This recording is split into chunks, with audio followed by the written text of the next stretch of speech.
Family, welcome back to Pavan Janappa official YouTube channel. ಎಲ್ಲರೂ ಆರಾಮಾಗಿದ್ದೀರಿ ಅನ್ಕೋತೀನಿ. ಎಸ್, ನಾನು ಕೂಡ ಆರಾಮಾಗಿದ್ದೀನಿ.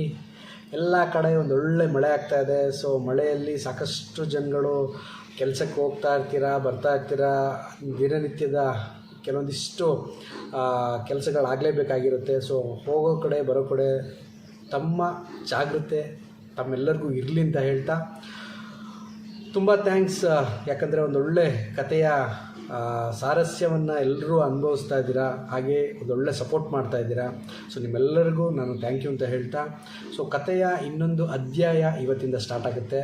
ಈ ಕಥೆಯ ಇನ್ನೊಂದು ವೇಗ ಇನ್ನೊಂದು ಬೇರೆ ಕಡೆಗೆ ಇವತ್ತಿಂದ ತಗೊಳುತ್ತೆ. ಹಾಗಾಗಿ ಯಾರಾದರೂ ಕಥೆಯನ್ನು ಮಿಸ್ ಮಾಡ್ಕೊಂಡಿದ್ದರೆ ಹಳೆ ಕಥೆನ ದಯವಿಟ್ಟು ಪಾರ್ಟ್ 1 ನೋಡ್ತಾ ಬನ್ನಿ. ಸೊ ಪಾರ್ಟ್ 1 ನೋಡ್ತಾ ಬಂದರೆ ನಿಮಗೊಂದಿಷ್ಟು ಅರ್ಥ ಆಗುತ್ತೆ. ಸೊ ಈ ಕಥೆಯ ಕಂಟಿನ್ಯೂಷನ್ ನಿಮಗೆ ಅರ್ಥ ಆಗುತ್ತೆ ಅಂತ ಹೇಳ್ತಾ, ಸೊ ಹೀಗೆ ಸಪೋರ್ಟ್ ಇರಲಿ. ನನ್ನ ಚಾನಲ್ನ ಸಬ್ಸ್ಕ್ರೈಬ್ ಮಾಡಿ. ಸಾಕಷ್ಟು ಜನ ಯೂಸ್ ಮಾಡ್ತಾಯಿದ್ದೀರಾ, ಬಟ್ ಸಬ್ಸ್ಕ್ರೈಬ್ ಮಾಡ್ತಾ ಇಲ್ಲ. ಸೊ ದಯವಿಟ್ಟು ನನ್ನ ಚಾನಲ್ನ ಸಬ್ಸ್ಕ್ರೈಬ್ ಮಾಡಿ, ಸಪೋರ್ಟ್ ಮಾಡಿ ಅಂತ ಹೇಳ್ತಾ, ಸೊ ಜಾಸ್ತಿ ತಡ ಮಾಡ್ದಲೇ ಬನ್ನಿ ಕತೆಗೆ ಹೋಗೋಣ. ಪಡುಮಲೆಯಲ್ಲಿ ಮಂತ್ರಿ ಬುದ್ಧಿವಂತ ಮಲ್ಲಯ್ಯನನ್ನು ಕೊಂದು ಅರಮನೆಗೆ ಬಂದ ಕೋಟಿ ಚೆನ್ನಯ್ಯರು ಪೆರ್ಮಲೆ ಬಲ್ಹಾಳರಲ್ಲಿ ಬೇಸಾಯ ಮಾಡಲು ಭೂಮಿ ಕೊಟ್ಟರು. ಅದಕ್ಕೆ ಬೇಕಾದ ಸಲಕರಣೆಗಳನ್ನು ಕೊಟ್ಟಿಲ್ಲ ಎಂಬ ಕಾರಣವೊಡ್ಡಿ ಹೇಗಾದರೂ ಮಾಡಿ ಪಡುಮಲೆಯಿಂದ ಹೊರಗೆ ನಡೆಯಬೇಕೆಂದು ತೀರ್ಮಾನಿಸಿಕೊಂಡಿದ್ದರು. ಅದರಂತೆ ಪಡುಮಲೆ ಬೀಡಿನ ಎದುರು ಭಾಗದಲ್ಲಿ ಶೋಭಿಸುತ್ತಿದ್ದ ಮತ್ತು ಲಕ್ಷಣವುಳ್ಳ ಕಿನ್ನಿಗೆಂದೆ ಮತ್ತು ನೆಲಗೆಂದೆ ಎಂಬ ಫಲಭರಿತ ತೆಂಗಿನ ಮರಗಳಲ್ಲಿ ಒಂದನ್ನು ತಮಗೆ ಕೊಡಬೇಕೆಂದು ಕೇಳಿದರು. ಅದಕ್ಕೆ ಪೆರುಮಾಳ ಬಲ್ಹಾಳರು ಒಪ್ಪದಿದ್ದಾಗ ಬೀಡಿನ ಬಾಕಿಮಾರು ಗದ್ದೆಯ ಬದಿಯಲ್ಲಿ ವರ್ಷದ 12 ತಿಂಗಳು ಋತುಭೇದವಿಲ್ಲದೆ ಹಣ್ಣುಗಳನ್ನು ಕೊಡುತ್ತಿರುವ ಕುಂಡಿಗೆ ನೆಲಕುಂಡಿಗೆ ಎಂಬ 2 ಹಲಸಿನ ಮರಗಳಲ್ಲಿ ಒಂದನ್ನು ಕೊಡಬೇಕೆಂದು ಕೇಳಿದರು. ಅದಕ್ಕೂ ಬಲ್ಹಾಳರು ಒಪ್ಪದಿದ್ದಾಗ ಬೀಡಿನ ಮುಂಭಾಗದ ವಿಶಾಲವಾದ ಕಿನ್ನಿತುಂಬೆ ನೇಲತುಂಬೆ ಎಂಬ 5 ಸೇರು ಬೀಜ ಬಿತ್ತಿದರೆ 500 ಮುಡಿ ಬೆಳೆಯುವ, 3 ಸೇರು ಬೀಜ ಬಿತ್ತಿದರೆ 300 ಮುಡಿ ಬೆಳೆಯುವ ಮಜಲು ಗದ್ದೆಗಳಲ್ಲಿ ಒಂದನ್ನು ನಮಗೆ ಕೊಡಿ ಎಂದು ಕೇಳುತ್ತಾರೆ. ಅದಕ್ಕೂ ಬಲ್ಹಾಳರು ಒಪ್ಪದಿದ್ದಾಗ ಬೀಡಿನ ವಿಶಾಲವಾದ ಕುಟ್ಟಿಗೆಯಲ್ಲಿ ಕಾಮಧೇನುವಿನಂತೆ ಹಾಲು ಕೊಡುವ ಕಿನ್ನಿಕಾಲಿ ನೆಲಕಾಲಿ ಎಂಬ 2 ಸರಳೆಮ್ಮೆಗಳಲ್ಲಿ ಒಂದನ್ನು ನಮಗೆ ಕೊಡಿ ಎಂದು ಕೇಳುತ್ತಾರೆ. ಬಲ್ಹಾಳರು ಅದಕ್ಕೂ ಒಪ್ಪದಿದ್ದಾಗ ಕೋಟಿ ಚೆನ್ನಯ್ಯರು ಸಿಡಿಮಿಡಿಗೊಳ್ಳುತ್ತಾರೆ. ನಿಮ್ಮ ಕಷ್ಟಕಾಲದಲ್ಲಿ ನಿಮ್ಮ ಕಾಲಿಗೆ ಕಾಟೇರಿ ಮುಳ್ಳು ಚುಚ್ಚಿ ಕಾಲು ಕೊಳತು ನಾರುತ್ತಿದ್ದಾಗ ನಮ್ಮ ತಾಯಿ ದೇಯಿ ಬೈದೇದಿಯವರು ಬೇಕಾಯಿತು.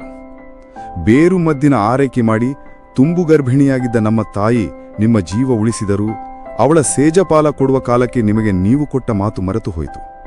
ಆಗ ನಿಮ್ಮ ಮಂತ್ರಿ ಬುದ್ಧಿವಂತ ಮಲ್ಲಯ್ಯನೇ ನಿಮಗೆ ಹೆಚ್ಚಾಯಿತು. ನಮ್ಮ ತಾಯಿ ದೇಯಿ ನಿಮ್ಮ ಕಾಲಿಗೆ ಹಾಕಿದ ಸದರದ ಕಟ್ಟ ಕಡಿದು ನೀವು ಸಾಯುತ್ತೀರಿ ಎಂಬ ಹೊತ್ತಿಗೆ ಮತ್ತೊಮ್ಮೆ ನಮ್ಮ ತಾಯಿಯೇ ನಿಮ್ಮ ಜೀವ ಉಳಿಸಲು ಬೇಕಾಯಿತು. ಈಗ ಮಾತ್ರ ನಾವು ಕೇಳಿದವುಗಳಲ್ಲಿ ಯಾವುದನ್ನು ಕೊಡಲು ನಿಮಗೆ ಮನಸ್ಸಿಲ್ಲ ಎಂದ ಮೇಲೆ ಇನ್ನು ಪಡುಮಲೆಯಲ್ಲಿದ್ದು ಪ್ರಯೋಜನವಿಲ್ಲ ಎಂದು ಕೋಟಿ ತನ್ನ ವೀಳ್ಯದ ಸಂಚಿನಿಂದ 5 ವೀಳ್ಯದೆಲೆಗಳನ್ನು ತೆಗೆದು ಬಲ್ಹಾಳರ ಸಿರಿಗದ್ದುಗೆಯ ಮೇಲೆ ಇರಿಸಿ ಗಡು ಇಟ್ಟು ಪಡುಮಲೆ ಬೀಡಿನ ಚಾವಡಿಯನ್ನಿಳಿದು ನಡೆದೇ ಬಿಡುತ್ತಾರೆ. ಪೆರುಮಲೆ ಬಲ್ಲಾಳರು ಎಷ್ಟು ಬೇಡಿಕೊಂಡರೂ ಹಿಂತಿರುಗಿಯೂ ನೋಡದೆ ಪಡುಮಲೆಯ ಋಣ ನಮ್ಮ ಪಾಲಿಗೆ ಮುಗಿಯಿತು, ಒಮ್ಮೆ ಇಳಿದ ಚಾವಡಿಯನ್ನು ಮರಳಿ ಏರುವುದಿಲ್ಲ ಎಂದು ನಡೆದವರು ಪಡುಮಲೆಯ ಗಡಿ ದಾಟುತ್ತಾರೆ. ನೆರೆಯ ಊರಾದ ಪಂಜಕ್ಕೆ ಪ್ರವೇಶ ಮಾಡುತ್ತಾರೆ. ಪಂಜದ ಅರಸು ಕೇಮರ ಬಲ್ಹಾಳ, ಮಂತ್ರಿ ಚಂದುಗಿಡಿ. ಕೇಮರ ಬಲ್ಹಾಳರು ಮತ್ತು ಚಂದುಗಿಡಿ ಆಟಪಾಠಗಳಲ್ಲಿ ಒಡನಾಡಿಗಳು. ಕೇಮರ ಬಲ್ಹಾಳರ ತಂದೆ ದೈವಾಧೀನರಾದ ನಂತರದಲ್ಲಿ ಪಟ್ಟವೇರಿದ ಬಲ್ಹಾಳರು ತನ್ನ ಮಿತ್ರನಾದ ಚಂದುಗಿಡಿಯನ್ನು ಪಂಜದ ಮಂತ್ರಿಯನ್ನಾಗಿ ನೇಮಿಸಿಕೊಂಡರು.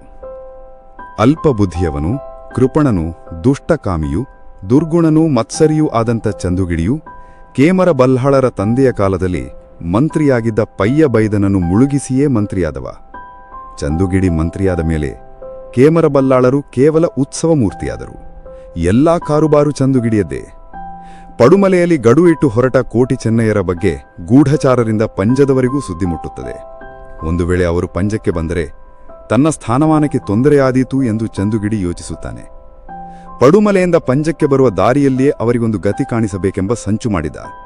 ಗೂಢಚಾರರನ್ನು ನೇಮಿಸಿದ. ಕೋಟಿ ಚೆನ್ನಯ್ಯರು ಪಂಜವನ್ನು ಸೇರಿದ ಸುದ್ದಿ ಚಂದುಗಿಡಿಗೆ ಮುಟ್ಟಿತು. ಅವರು ಪಂಜದಲ್ಲಿ ತಮ್ಮ ಭಾವನಾದ ಪಯ್ಯ ಬೈದ ಮತ್ತು ಅಕ್ಕ ಕಿನ್ನಿದಾರು ಇದ್ದಾರೆ ಎಂದು ತಿಳಿದುಕೊಂಡು ಅವರನ್ನು ಅರಸುತ್ತಾ ಬಂದ ಅವರ ಮನೆ ಸೇರಿದ ಎಲ್ಲಾ ವಿಷಯಗಳು ಚಂದುಗಿಡಿಗೆ ತಿಳಿಯುತ್ತದೆ. ಪಂಜದೂರಿಗೆ ಬಂದ ಕೋಟಿ ಚೆನ್ನಯ್ಯರು ಅರಸರನ್ನು ಭೇಟಿ ಮಾಡದೇ ಇರುವುದಿಲ್ಲ ಎಂದು ತಿಳಿದು ಏನಾದರೂ ಅದಕ್ಕೆ ಅವಕಾಶ ಕೊಡದೆ ಮಧ್ಯದಾರಿಯಲ್ಲಿಯೇ ಇವರನ್ನು ಕೊನೆಗಾಣಿಸಬೇಕೆಂದು ಸಂಚು ರೂಪಿಸುತ್ತಾನೆ. ಬೀಡಿನಿಂದ ಸ್ವಲ್ಪ ದೂರದ ದಿಂಡುಮಲೆಯಲ್ಲಿ ಅರಮನೆಯಂತೆ ಕಾಣುವ ಕಟ್ಟಡವನ್ನು ತುರ್ತಾಗಿ ಕಟ್ಟಿಸಿದ.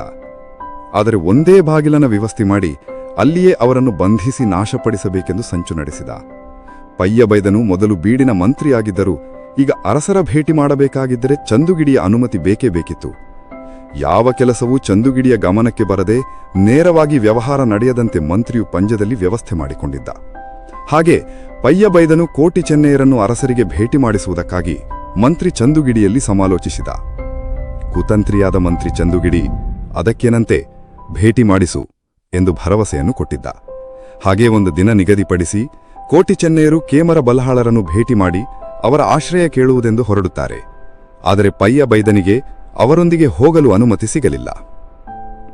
ಚಂದುಗಿಡಿಯು ಕೋಟಿ ಚೆನ್ನೆಯರನ್ನು ಹೊಸದಾಗಿ ನಿರ್ಮಿಸಿದ ದಿಂಡುಮಲೆ ಸೆರೆಮನೆಗೆ ಕರೆದುಕೊಂಡು ಬಂದು, ಅರಸರು ನಿಮ್ಮನ್ನು ಏಕಾಂತದಲ್ಲಿ ಭೇಟಿ ಮಾಡಲು ಬಯಸಿದ್ದಾರೆ, ಆದ್ದರಿಂದ ನಿಮ್ಮಿಬ್ಬರನ್ನೇ ಒಳಗಬಿಡುವಂತೆ ಅಪ್ಪಣೆಯಾಗಿದೆ ಎಂದು ಕೋಟಿ ಚೆನ್ನೆಯರನ್ನು ಒಳಗೆ ಕಳುಹಿಸಿ ಭದ್ರವಾಗಿ ಬಾಗಿಲು ಮುಚ್ಚಿದರು. ಕುತಂತ್ರಿ ಮಂತ್ರಿಯ ತಂತ್ರ ಏನಿರಬಹುದು ಎಂದು ಕೋಟಿ ಚೆನ್ನೆಯರಿಗೆ ಈಗ ಅರಿವಾಯಿತು. ರಾತ್ರಿಯಾಯಿತು. ಅವರಿಗೆ ಏನು ಮಾಡಬೇಕೆಂದು ತಿಳಿಯದಾಯಿತು. ಕೆಂಪು ಕೇಪುಲಾಜೆಯ ನಾಗ ಬಿರ್ಮದೇವರನ್ನು ಅನನ್ಯ ಭಕ್ತಿಯಿಂದ ಪ್ರಾರ್ಥಿಸಿದರು. ಅವರವರು ಮಾತಾಡಿಕೊಂಡು ಕೋಟಿಯು ದಿಂಡುಮಲೆಯ ಮಾತನ್ನು ತನ್ನ ಸೂರ್ಯದ ಮುನೆಯಿಂದ ಎತ್ತಿ ಹಿಡಿದ. ಆಗ ಚೆನ್ನೆಯ ತನ್ನ ಬಲಕಾಲಿನಿಂದ ಬಲವಾಗಿ ಗೋಡೆಗೆ ತುಳಿದ. ಗೋಡೆ ಒಡೆದಾಯಿತು. ಇಬ್ಬರು ಸೆರೆಮನೆಯಿಂದ ಪಾರಾದರು. ಚಂದುಗಿಡಿಗೆ ಕೋಟಿ ಚೆನ್ನೆಯರು ದಿಂಡುಮಲೆಯಿಂದ ತಪ್ಪಿಸಿಕೊಂಡಿದ್ದಾರೆ ಎಂಬ ಸುದ್ದಿ ಕೇಳಿ ಹಿಂಗುತ್ತಿಂದ ಮಂಗನಂತಾದ. ಅಲ್ಲಿಂದ ಕೇಪುಲಾಜಿಗೆ ಹೋಗಿ ಬಿರ್ಮದೇವರಿಗೆ ಹರಕೆ ಸಲ್ಲಿಸಿ ಪೂಜೆ ಮಾಡಿ ದರ್ಶನ ಪಡೆದು ಎಡ್ಮೂರಿನವರಿಗೆ ಪ್ರವೇಶ ಮಾಡಿದರು. ದೇವರಂತಹ ದೇವಣ್ಣ ಬಲ್ಹಾಳರ ಆಶ್ರಯ ಪಡೆದರು. ಚಂದುಗಿಡಿ ಕುತಂತ್ರದಿಂದ ನ್ಯಾಯವಾಗಿ ಎಡ್ಮೂರಿಗೆ ಸೇರಬೇಕಾಗಿದ್ದ ತುಪ್ಪೆಕಲ್ಲು ಕಾಡಿನ ಗಡಿಕಲ್ಲನ್ನು ಬದಲಾಯಿಸಿ ಪಂಜಕ್ಕೆ ಸೇರಿಸಿಕೊಂಡಿದ್ದ. ಅದನ್ನು ನೋಡಿದ ಕೋಟಿ ಚೆನ್ನೆಯರು ಗಡಿಕಲ್ಲು ನ್ಯಾಯವಾಗಿ ಇರಬೇಕಾಗಿದ್ದ ಸ್ಥಳದಲ್ಲಿ ಮತ್ತೆ ಹಾಕಿ ತುಪ್ಪೆಕಲ್ಲು ಕಾಡನ್ನು ಎಡ್ಮೂರಿಗೆ ಸೇರಿಸಿದರು. ಹೀಗೆ ಪ್ರೀತಿಯಾದರಗಳಿಂದ ಎಡ್ಮೂರಿನ ದೇವಣ್ಣ ಬಲ್ಹಾಳರ ಆಶ್ರಯ ಪಡೆದ ಕೋಟಿ ಚೆನ್ನೆಯರಿಗೆ ಬೀಡಿನ ಕಟ್ಟಬೀಡಿನ ಅನತಿ ದೂರದಲ್ಲಿರುವ ವಿಶಾಲವಾದ 58 ಭೂಮಿಯನ್ನು ಎಡ್ಮೂರಿನವರು ಬಿಟ್ಟುಕೊಟ್ಟರು. ಬೀಡಿನ ಘನತೆ, ಗೌರವ, ಮರ್ಯಾದೆಗಳನ್ನು ಕಾಪಾಡಿಕೊಂಡು ಬರುವ ಜವಾಬ್ದಾರಿ ಕೋಟಿ ಚೆನ್ನೆಯರದ್ದಾಯಿತು. ಹೀಗೆ ಕಾಲ ಕಳೆದ ಬಹಳ ಕಾಲದ ನಂತರ ನಡೆದ ಮಾಲಕರಿಯದ ಬೇಟೆ, ಎಡ್ಮೂರಿನ ದಯ್ಯು ಕೇಲದ ಪೆರ್ನ ಇವರೊಂದಿಗೆ ಸೇರಿಕೊಂಡು ನಡೆಸಿದ ಆ ಬೇಟೆಯಲ್ಲಿ ಹೊಡೆದ ಗಜಗಾತ್ರದ ಹಂದಿ ಪಂಜದ ಗಡಿಯೊಳಗೆ ಬಿದ್ದರೂ ಪಂಜದವರಿಗೆ ಹಂದಿ ಸಿಗದೆ ಹೋದದ್ದು. ಹೀಗೆ ಪಂಜದವರಿಗೆ ಕೋಟಿ ಚೆನ್ನೆಯರ ಮೇಲೆ ಎಡ್ಮೂರಿನ ಮೇಲೆ ಬಹಳ ನಂಜಿತ್ತು. ಕೇಮರ ಬಲ್ಹಾಳರ ಮಂತ್ರಿಯಾದ ಕುತಂತ್ರಿ ಚಂದುಗಿಡಿ ಯಾವ ಕನಸು ನನಸಾಗಲಿಲ್ಲವಲ್ಲ ಎಂದು ಕಾರಣದಿಂದ ಒಳಗೊಳಗೇ ಕುದಿಯುತ್ತಿದ್ದ. ಬೇಟೆಯ ಹಂದಿ ಪಂಜದ ಗಡಿಯೊಳಗೆ ಬಿದ್ದರೂ ಅದು ಅವರದಲ್ಲ, ಬೇಟೆಯಾಡಿದು ಪಂಜದವರಲ್ಲ. ಕ್ಷುಲ್ಲಕ ಕಾರಣವನ್ನು ದೊಡ್ಡದು ಮಾಡಿ ಕೇಮರ ಬಲ್ಲಾಳರು ಮತ್ತು ಚಂದುಗಿಡಿ ಕೆಂಡಕಾರಿದರು. ಇವರ ಸೊಕ್ಕನ್ನು ಮುರಿಯಬೇಕು ಎಂದು ಚಂದುಗಿಡಿ ರಕ್ತ ಕುದಿಯತೊಡಗಿತು. ಎಡ್ಮೂರಿನವರ ಸೊಕ್ಕನ್ನು ಮುರಿಯಬೇಕು ಎಂದು ನಿರ್ಧರಿಸಿ ಎಡ್ಮೂರಿನ ದೇವಣ್ಣ ಬಲ್ಹಾಳಲಿಗೆ ಓಲೆ ಬರೆಯುತ್ತಾರೆ. ಎಡ್ಮೂರಿನ ನಿಮ್ಮ ಮಂದಿ ನಮ್ಮ ಪಂಜದ ಕಾಡಿನಲ್ಲಿ ಅನುಮತಿ ಇಲ್ಲದೆ ಭೇಟಿಯಾಡಿದ್ದಾರೆ. ನಮ್ಮ ಕಾಡಿನಲ್ಲಿ ಸತ್ತು ಬಿದ್ದ ಹಂದಿಯನ್ನು ಎಡ್ಮೂರಿನ ನಿಮ್ಮ ಮಂದಿ ಸಾಗಿಸಿದ್ದಾರೆ. ನ್ಯಾಯವಾಗಿ ಮಾತಾಡಲು ಬಂದ ನಮ್ಮವರನ್ನು ಸರಿಯಾಗಿ ಹೊಡೆದು ಅನ್ಯಾಯವಾಗಿ ಘಾಸಿಗೊಳಿಸಿದ್ದಾರೆ. ಇದರಿಂದಾಗಿ ನಮಗೆ ಅನ್ಯಾಯವಾಗಿದೆ. ಕೊಂಡು ಹೋದ ಹಂದಿಯನ್ನು ಹಿಂದೆ ತಂದೊಪ್ಪಿಸಿ ಕೋಟಿ ಚೆನ್ನೆಯರನ್ನು ನಮ್ಮ ವಶಕ್ಕೆ ಕೊಡಬೇಕು. ನಮ್ಮಲ್ಲಿ ನೀವು ಮಾಡಿದ ತಪ್ಪಿಗೆ ಕ್ಷಮೆ ಕೇಳಬೇಕು. ಇದಕ್ಕೆ ತಪ್ಪಿದಲ್ಲಿ ಪಂಜದವರು ಎಡ್ಮೂರನ್ನು ಏನು ಮಾಡಬೇಕು ಮಾಡುತ್ತಾರೆ, ಜಾಗ್ರತೆ ಎಂದು ಓಲೆ ಬರೆಯಿಸಿ ಎಡ್ಮೂರಿಗೆ ಕಳುಹಿಸಿದರು. ಓಲೆ ಓದಿದ ದೇವಣ್ಣ ಬಲ್ಹಾಳರು ಚಿಂತೆಯಲ್ಲಿ ಮುಳುಗಿದರು. ನಮ್ಮಿಂದಾಗಿಯೇ ಜಗಳಕ್ಕೆ ಕಾರಣವಾಯ್ತಲ್ಲ ಎಂದು ನೊಂದುಕೊಂಡರು. ಆಗ ಕೋಟಿ ಚೆನ್ನಯ್ಯರು ಧೈರ್ಯ ಹೇಳಿದರು. ಎಡ್ಮೂರಿನವರು ಬಳೆ ತೊಟ್ಟಿಲ್ಲ. ನಿಮಗೆ ಜಗಳವೇ ಬೇಕೆಂದರೆ ನಾವು ಸಿದ್ಧ. ನಿಮಗೆ ರಣಭೂಮಿಯಲ್ಲಿ ಉತ್ತರ ಕೊಡುತ್ತೇವೆ ಎಂದು ಓಲೆ ತಂದವನಿಗೆ ಹೇಳಿ ಕಳುಹಿಸುತ್ತಾರೆ. ಪಂಜದಲ್ಲಿ ಉಪಾಯವಿಲ್ಲದೆ ಯುದ್ಧಕ್ಕೆ ಸಿದ್ಧತೆ ನಡೆಯಿತು. ತುಪ್ಪೆಕಲ್ಲು ಕಾಡನ್ನು ಪಂಜದವರು ಅನ್ಯಾಯವಾಗಿ ಗಡಿಕಲ್ಲು ಬದಲಾಯಿಸಿ ಪಂಜಕ್ಕೆ ಸೇರಿಸಿದಾಗಲೂ ತಿಳಿದು ಸುಮ್ಮನಿದ್ದ ಎಡ್ಮೂರಿನ ದೇವಣ್ಣ ಬಲ್ಹಾಳರಿಗೆ ಈಗ ಕಾಳಗಕ್ಕೆ ಧೈರ್ಯ ಬಂದದ್ದಾದರೂ ಹೇಗೆ? ಇದು ಕೋಟಿ ಚೆನ್ನಯ್ಯರ ಧೈರ್ಯದಿಂದಲೇ ವಿನಃ ಬೇರೇನೂ ಅಲ್ಲ. ಅದಕ್ಕಾಗಿ ಹೇಗಾದರೂ ಮಾಡಿ ಈ ಬಾರಿ ಕೋಟಿ ಚೆನ್ನಯ್ಯರಿಗೆ ಗತಿ ಕಾಣಿಸದೇ ಇದ್ದರೆ ನಮಗೆ ಉಳಿಗಾಲವೇ ಇಲ್ಲ ಎಂಬಾಗಿ ಪಂಜದವರು ನಿರ್ಧರಿಸಿದರು. ಪಂಜದ ಬಲವರ್ಧನೆಗಾಗಿ ಪಡುಮಲೆಯ ಪೆರುಮಾಳ ಬಲ್ಹಾಳರ ನೆರವು ಕೇಳುವುದೇ ಒಳ್ಳೆಯದೆಂದು ತೀರ್ಮಾನಿಸಿ ಅವರಿಗೆ ಪತ್ರ ಬರೆದರು. ಅವರಿಗೂ ಇದು ಒಳ್ಳೆಯದೇ ಆಯಿತು ಎಂದು ತಿಳಿದು ತನ್ನ ಸೈನ್ಯದೊಂದಿಗೆ ಪಂಜದವರಿಗೆ ಸೇರಿಕೊಂಡರು. ಎಡ್ಮೂರಿನಲ್ಲೂ ಕೋಟಿ ಚೆನ್ನಯ್ಯರ ಮುಂದಾಳತ್ವದಲ್ಲಿ ಯುದ್ಧಕ್ಕೆ ಸಿದ್ಧತೆಗಳು ನಡೆಯಿತು. ಒಡೆಯರ ಉಪ್ಪನ್ನು ತಿಂದ ಋಣ ತೀರಿಸಲು ಇದು ಸರಿಯಾದ ಕಾಲ ಎಂದು ಕೋಟಿ ಚೆನ್ನಯ್ಯರು ಬಹಳ ಉತ್ಸಾಹದಿಂದ ಸಿದ್ಧರಾದರು. ದೇವಣ್ಣ ಬಲ್ಹಾಳರು ದಂಡಿನವರನ್ನು ಬೀಡಿನ ಅಂಗಳದಲ್ಲಿ ಸೇರಿಸಿ ತುಂಬಿದ ಸಭೆಯಲ್ಲಿ ಹಿರಿಯರ ಸಮ್ಮುಖದಲ್ಲಿ ಚೆನ್ನಯ್ಯನಿಗೆ ರಣವೀಳ್ಯವನ್ನಿತ್ತರು. ದಂಡಿನವರನ್ನು ಉದ್ದೇಶಿಸಿ ದೇವಣ್ಣ ಬಲ್ಹಾಳರು, ನಾವು ಸತ್ಯಧರ್ಮದಿಂದ ದೇವರಿಗೆ ಸರಿಯಾಗಿ ರಾಜ್ಯವಾಡಿದವರು, ಅನವಶ್ಯಕವಾಗಿ ಯಾರಿಗೂ ತೊಂದರೆ ಕೊಟ್ಟವರಲ್ಲ, ಕಾಲ್ಕೆರೆದು ಜಗಳ ಮಾಡಿದವರಲ್ಲ. ನಮ್ಮ ರಾಜ್ಯದ ಮರ್ಯಾದೆ ಗೌರವಗಳನ್ನು ಕಾಪಾಡುವುದು ನಿಮ್ಮ ಕೈಯಲ್ಲಿದೆ. ನಾಳೆ ಮಾರ್ಗಶಿರ ಮಾಸದ ಶುಕ್ಲ ಪಕ್ಷದ ಷಷ್ಠಿ. ಇದೇ ಮುಹೂರ್ತದಲ್ಲಿ ಯುದ್ಧ ಪ್ರಾರಂಭವಾಗಿ 8 ಹಗಲು 8 ರಾತ್ರಿ ನಿರಂತರ ಯುದ್ಧ ನಡೆಯುತ್ತದೆ. ರಣಭೂಮಿಯಲ್ಲಿ ನಾನು ಇರುತ್ತೇನೆ. ದೇವರು ನಿಮಗೆ ಒಳ್ಳೆಯದನ್ನೇ ಮಾಡಲಿ ಎಂದು ಆಶೀರ್ವದಿಸಿದರು. ರಣವೀಳ್ಯವನ್ನು ಪಡೆಯುವ ಮೊದಲು ಚೆನ್ನಯ್ಯನು ಕುಲದೇವರನ್ನು ನೆನೆದು ಅಣ್ಣನ ಕಾಲು ಹಿಡಿದು ಗುರು ಹಿರಿಯರಿಗೆ ನಮಿಸಿ ರಾಜಗುದ್ದುಗೆಗೆ ನಮಿಸಿದನು. ಆ ದಿನ ರಾತ್ರಿ ವಿಶ್ರಾಂತಿ ಪಡೆದು ಮರುದಿನ ಬೆಳಿಗ್ಗೆ ಶುಚಿರ್ಭೂತರಾಗಿ ಶ್ರೀಗಂಧವನ್ನು ಮೈಗೆ ಲೇಪಿಸಿ ಕುಲದೇವರನ್ನು ನೆನೆದು ತಮ್ಮ ರಾಮಲಕ್ಷ್ಮಣ ಸೂರ್ಯಗಳನ್ನು ಒರೆಯಲಿ ಸಿಕ್ಕಿಸಿ ಬೀಡಿಗೆ ನಡೆದರು. ಸುಬ್ರಹ್ಮಣ್ಯದ ಪ್ರಸಾದವನ್ನು ದಂಡಿನ ಎಲ್ಲರಿಗೂ ಕೊಟ್ಟು ಎಲ್ಲರೂ ಯುದ್ಧಭೂಮಿ ಸೇರಿಕೊಂಡರು. ಪೂರ್ವ ನಿರ್ಧರಿತವಾದಂತೆ ಕೊಂಬು ಕಹಳೆಗಳು ಮೊಳಗಿದವು. ಪ್ರಾರಂಭವಾಯಿತು ಘನಘೋರ ಯುದ್ಧ. ಎರಡೂ ತಂಡಗಳಿಂದ ಭೀಕರ ಕಾಳಗ ನಡೆಯಿತು. ಸಂಜೆಯಾದುತ್ತಲೇ ರಾತ್ರಿ ಪಾಳ್ಯದವರು ದೊಡ್ಡ ದೊಡ್ಡ ದೊಂಡಿ ಬೆಳಗಿಸಿ ಯುದ್ಧಭೂಮಿಯಲ್ಲಿ ಹೋರಾಡಿದರು.